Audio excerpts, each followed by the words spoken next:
He left behind more than just a painting. Have you ever wondered why a painting still sparks global debate and speculation 500 years later? The Last Supper. This mural, created in 1498, ostensibly depicts the Last Supper of Jesus with his 12 disciples. But if you look long enough, deep enough, you'll see that this is more than just a meal. It is more like an encrypted letter, an invitation to an unknown world, a puzzle buried deep in human consciousness. Why didn't Leonardo da Vinci use the traditional halo to depict saints in his paintings? Why do some people suspect that the disciple on Jesus' right in the painting is Mary rather than the Apostle John? Why do music scores, astronomy, golden ratio, and even hidden gestures appear in the painting? Is it a coincidence or a premeditated plan? More importantly, if there really is some kind of message hidden in this painting, who is it for? Is it possible that we, modern people, have finally understood the warning that Leonardo da Vinci was trying to leave? Today, we will enter Leonardo da Vinci's unfinished narrative, tracking the secret signs, symbols, and shadows that wander between the canvases. We are not looking at paintings, we are deciphering codes. So if you are ready, let us go together into the depths of this painting to explore what Leonardo da Vinci really wants to tell us about the future.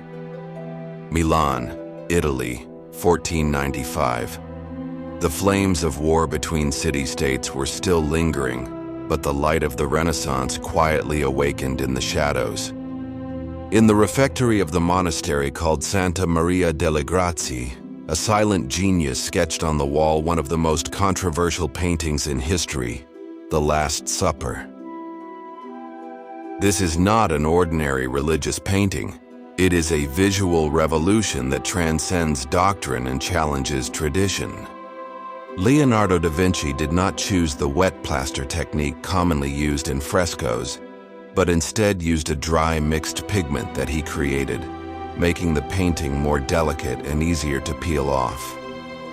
It took him 3 full years to revise, gaze, and alter his work over and over again, just to paint a world that he cannot yet describe. In the picture, Jesus sits in the center with his arms outstretched in a calm expression, as if he already knew the arrangement of his fate. The disciples on his left and right are caught in an earthquake of the soul. Surprise, anger, confusion, whispers. Everyone is responding to Jesus' words. One of you is going to betray me. This scene comes from chapter 13 of the Gospel of John, but Leonardo da Vinci presents it in an almost theatrical layout.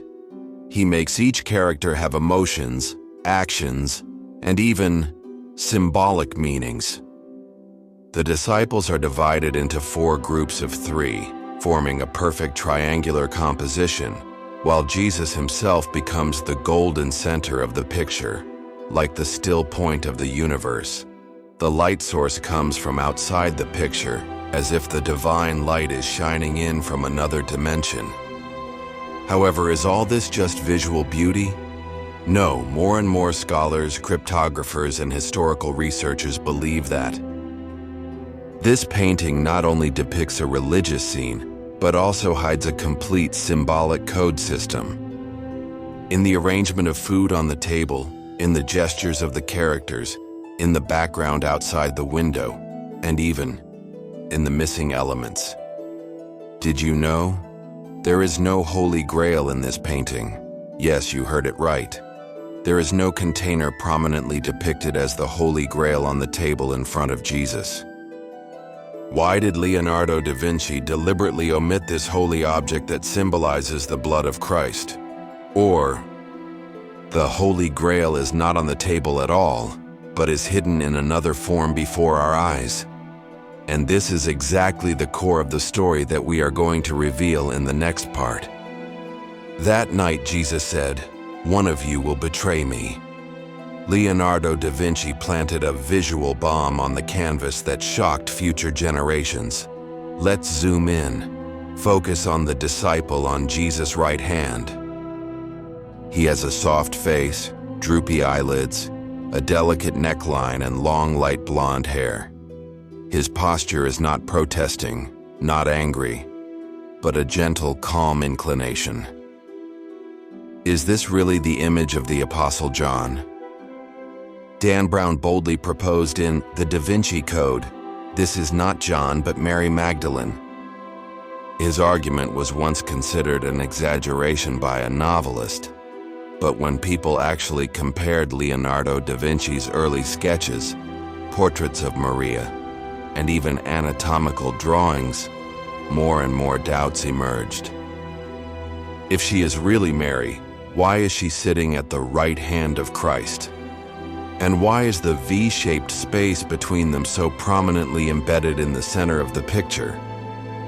V is the symbol of female, the outline of the womb and the Holy Grail. In the ancient mystical tradition, it is not just a graphic, but a sacred code of life. As a result, some people began to put forward an even more astonishing hypothesis. Mary was not just a believer, but a companion of Christ, or even the successor of his bloodline. The painting, The Last Supper, became a visual testament to this truth. Not only that, did you notice a strange detail? All the disciples' movements are extremely exaggerated and dynamic, except for Jesus and Mary, or the disciple, who seem to be motionless. The V formed between them is a mirror image of the formed by Jesus himself, a female symbol and a male symbol. Is this a coincidence? Or is Leonardo trying to tell us that the divine is the unity of both sexes? Let's look at their hand gestures. Some researchers have found that the hand gestures of some of the disciples coincide with certain Masonic hand gestures, Hermetic traditions, and even the seals of Eastern Tantra. When an Italian musician, Giovanni Maria Palla, reconstructed the gestures of the characters in the painting and the arrangement of bread and plates using musical notation, he was shocked to find that the painting was actually a piece of music that could be played. Is Leonardo da Vinci really just a painter? Or is he more like a code designer who traveled through time and space? A prophet who uses a paintbrush to seal up ancient knowledge, secret truths, and future warnings. But if these clues are true, the question becomes, why is he hiding this and who is he warning? Don't be impatient, the real shadow is still behind. Some people say that The Last Supper is more than just a painting. It is a code book, a window to the stars, and an encrypted sacred archive. Is Leonardo da Vinci himself the gatekeeper of this archive? Our impression of Leonardo da Vinci often remains on his identity as a genius inventor, anatomist, and painter. But did you know that in many historians' notes and secret documents, there is a shadow that always accompanies his name? He is an early associate of the Illuminati and the inheritor of occult knowledge. He is keen on mirror writing and is used to writing his notes upside down. He is obsessed with the proportions of the human body, the distribution of stars, and the rhythm of nature, and even tries to build robots and perpetual motion machines, as if he is not studying science but restoring some lost wisdom. It is said that during his creation of The Last Supper, he repeatedly referred to a manuscript from the underground ruins of the Temple of Jerusalem. This manuscript has long been lost, but it is said to be the true history secretly preserved by the Knights Templar. After his death, King Francis I of France sealed his private notes and transferred them to the Royal Library. Some of the drawings and texts in them are believed to be consistent with the origin myth of Freemasonry. Does this mean that Leonardo da Vinci was not actually creating this painting for the church, but was using religious themes as a cover to secretly leave behind another narrative? Hidden in the painting is more than just the image of Maria. Some scholars have even used infrared scanning technology to discover that in the initial sketch layer, The positions of some characters were inconsistent with the final picture. For example, Judas's position. In traditional religious paintings, Judas is often isolated and looks hideous. But Leonardo's Judas blends in with the other disciples and is almost unrecognizable. Was it to convey a metaphor that there is a betrayer in everyone's heart? Or was he questioning whether the story itself had been rewritten? Others have discovered that the arrangement of the food on the table forms a certain astrological chart, which is very similar to the arrangement of the sky in 33 AD. Did that year correspond to some kind of astronomical code? There are even bolder voices that believe that the entire painting is a set of prophetic codes, describing not the past, but the future, judgment banquet. Have you ever noticed the 3 windows outside the picture? The light in the middle shines directly behind Jesus. At the end of the light is a blank sky. It is like a moment that has not yet appeared, a future that has not yet arrived. Is all this a coincidence of art, or a deliberate arrangement of wisdom? In the next part, we will enter the final deep water area. Did Leonardo da Vinci leave behind a time directive for our time? Did the Last Supper foresee the direction of civilization?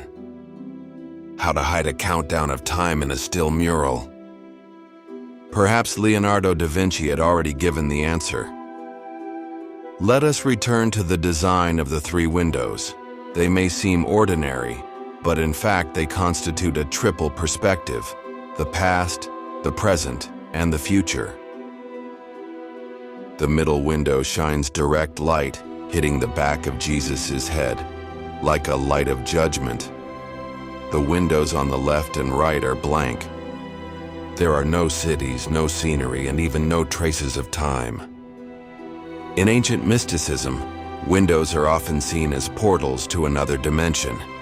The 3 windows correspond to the triple rebirth process of alchemy: blackening, nigredo; whitening, albedo; and redding, rubedo.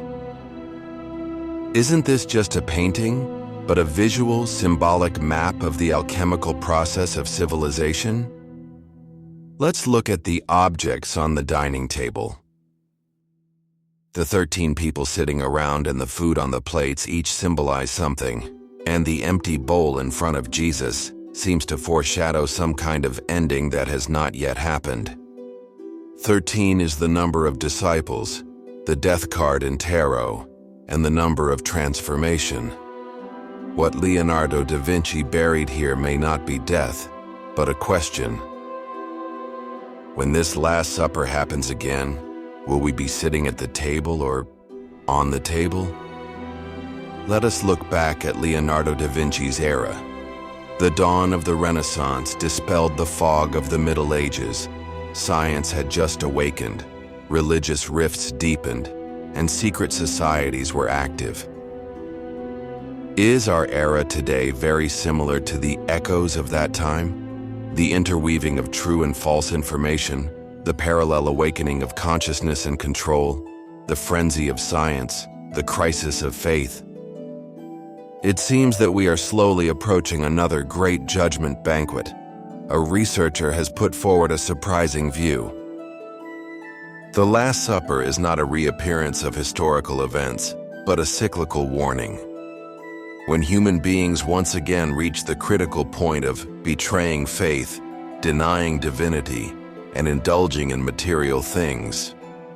The painting is like a timer device. It will be reactivated. It won't glow, but it will remind us. Between power, faith, and truth, every civilization will once again face that question. Who among you will betray? This time, the answer will not be hidden among the disciples, but in the collective choice of mankind. 500 years have passed. The Last Supper still hangs quietly in the Santa Maria delle Grazie Church in Milan, faded, mottled, and dreamlike. But is it really still? Or are we re-triggering some ancient program every time we gaze upon it? Some say it is just art, while others say it is a star map, a code, or a warning. But perhaps the most disturbing speculation is that this painting is a mirror. What it depicts is not just a religious event, nor just an esoteric fable, but our civilization itself. Who is Jesus? Who is Judas? Who is loving? Who is betraying? Have all these roles been quietly written into our lives? Have you ever thought, when you gaze at the people in the painting, they are also looking at you? As if to ask, whose role do you play at this table? We don't want to draw conclusions because the Last Supper is never an answer, it's a question. A question that Leonardo da Vinci threw into the future, across time and space. And now, this question is quietly falling before your eyes. Now it's your turn. Do you believe there is truth hidden in the painting? How would you interpret it? Please feel free to write down your guesses, discoveries, or, after you personally walk into this painting, the voice I heard. In our next video, we will reveal the secret of another ancient painting. A mysterious symbol that even historians shy away from mentioning. If you are ready, subscribe to this channel and continue on our shared path to truth. This is dinner and also the beginning.